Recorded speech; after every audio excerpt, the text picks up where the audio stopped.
Copa আমেরিকায় নতুন ব্রাজিলে হবে কি শিরোপার পুনরুদ্ধার? 2021 সালে ঘরের মাঠে আর্জেন্টিনার কাছে ফাইনালে হেরে যায় 5 বারের বিশ্ব চ্যাম্পিয়নরা।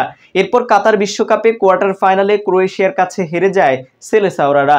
ব্যর্থতার দায়ে বিদায় নেন তিতে। ইনজুরির কারণে ছিটকে গেছে দলের প্রাণভোমরা নেইমার। তবে নতুন কোচ দরিবাল জুনিয়রের অধীনে 10ম শিরোপা জয়ের লক্ষ্যে ছুটছে নতুন ব্রাজিল। তারা কি ছিনিয়ে আনতে পারবে কোপা আমেরিকা?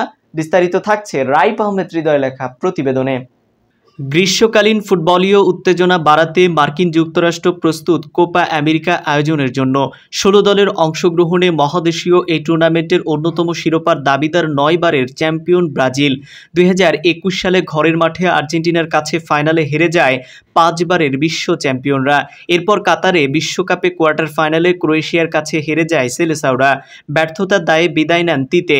ইনজুরির কারণে ছিটকে গেছে দলের প্রাণভোমরা নেইমার। তবে নতুন কোচ দরিবাল জুনিয়রের অধীনে 10ম শিরোপা জয়ের লক্ষ্যে ছুটছে নতুন ব্রাজিল। প্রধান কোচের দায়িত্ব নেবার পর এটি তার প্রথম অ্যাসাইনমেন্ট। বর্ষিয়ান এই কোচের অধীনে এ পর্যন্ত খেলা 3 ম্যাচে অপরাজিত সেলেসাওরা। দায়িত্ব নিয়েই ব্রাজিলকে নতুনভাবে সাজান দরিবাল জুনিয়র।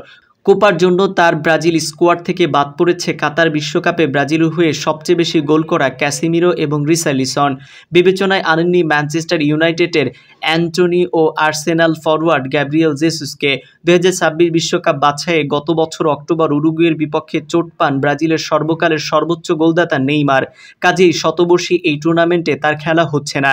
তবে জাতীয় দলের সুযোগ পেয়েই আলো ছড়াচ্ছেন 17 বছর বয়সী এনরিক।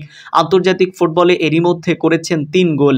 এছাড়া দুর্দান্ত ফর্মে আছে ভিনিসিয়াস জুনিয়র, রদ্রিগোরা, ক্রিস্টিয়ানো রোমেরো, করিম বেনজেমাদের পর ইউরোপীয় ক্লাব ফুটবলে রিয়াল মাদ্রিদের পতাকা উঁচু করে ধরছেন তিনি। 23 বছর বয়সী এই ফুটবলার স্প্যানিশ জায়ান্টদের হয়ে দারুণ এক মৌসুম কাটিয়েছে। লস ব্লাঙ্কোসের হয়ে স্প্যানিশ লা লিগা এবং উয়েফা চ্যাম্পিয়ন লিগ জয়ের সর্বোচ্চ গোল তার। ক্লাবের হয়ে যতটা উজ্জ্বল ভিনিসিয়াস জুনিয়র, জাতীয় দলে ততটা নয়।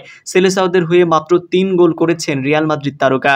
তবে ক্লাব ফুটবলের ফর্ম যদি কোপা আমেরিকা পর্যন্ত টানতে পারেন তাহলে ব্রাজিলের অন্যতম তুরুপের তাস হবে এই স্পিড স্টার। প্রতিভায় মুগ্ধ হয়ে এরই মধ্যে তার সঙ্গে চুক্তি করেছে রিয়াল মাদ্রিদ। গত মৌসুমে ব্রাজিলের ক্লাব পালমেইরাসের হয়ে দুর্দান্ত ছিল তার পারফরম্যান্স। ব্রাজিলিয়ান লিগে অনূর্ধ্ব 18 বছর বয়সী ফুটবলারদের মধ্যে সর্বোচ্চ গোলদাতা রোনালদো নাজারিওর 11 গোলের রেকর্ড ছুঁয়েছেন 17 বছর বয়সী এই তারকা। ক্লাব ফুটবলের মতো জাতীয় দলেও দুর্দান্ত তিনি। সেলেসাওয়ের হয়ে 5 ম্যাচে করেছেন 3 গোল। ব্রাজিল ম্যাচের ফিক্সচার এবার জেনে নেই। কোপা আমেরিকার ডি গ্রুপে পড়েছে ব্রাজিল। তার সঙ্গী রয়েছে কোস্টারিকা, প্যারাগুয়ে ও কলম্বিয়া। গ্রুপ চ্যাম্পিয়ন হবার অন্যতম ফেভারিট সেলেসাওরা। ফিফার র্যাঙ্কিং বিবেচনায় আনলে গ্রুপ চ্যাম্পিয়ন হতে তাদের কোনো ঝামেলাও হওয়ার কথা নয়। বাংলাদেশ সময় 25 জুন ভোর 7টায় কোস্টারিকার বিপক্ষে ম্যাচ দিয়ে শুরু হবে ব্রাজিলের কোপার মিশন। এরপর 29 জুন ও 3 জুলাই যথাক্রমে সেলেসাওদের প্রতিপক্ষ প্যারাগুয়ে ও কলম্বিয়া। 2019 সালে সর্বশেষ কোপার শিরোপা জিতেছিল ব্রাজিল। মাঝে একটু ফাইনালে চিরপ্রতিদ্বন্দ্বীদের কাছে হেরে হৃদয় ভঙ্গ হয় 5 বারের বিশ্ব চ্যাম্পিয়নদের। তাই আসছে আসরে মহাদেশীয় শ্রেষ্ঠত্বের গৌরব ফিরে পেতে মরিয়া হয়ে খেলবে ব্রাজিলরা। আন্তর্জাতিক অঙ্গনে অপ্রমাণিত কোচের অধীনে নতুনভাবে এই ব্রাজিল কি পারবে কোপার শিরোপা পুনরুদ্ধার করতে?